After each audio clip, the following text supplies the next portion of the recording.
За занжин захын үүдний хэсэг болоод доод подуулын давхрыг засгарууллаа. За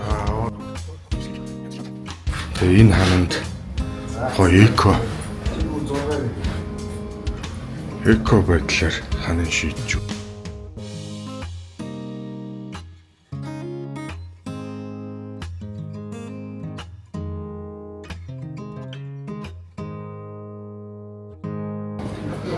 Энэ хаан болон энэ хэсгээ нэг өнгөөр гоё дад гэрэлтүүлээд тэгээд доошлоод ийшээ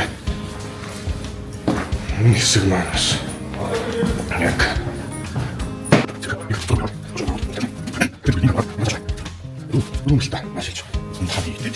тэгээд ийшээ болохоор кофе шопын тейк ресепшн хэсэг ороод ийшээ кофе шопын талбай.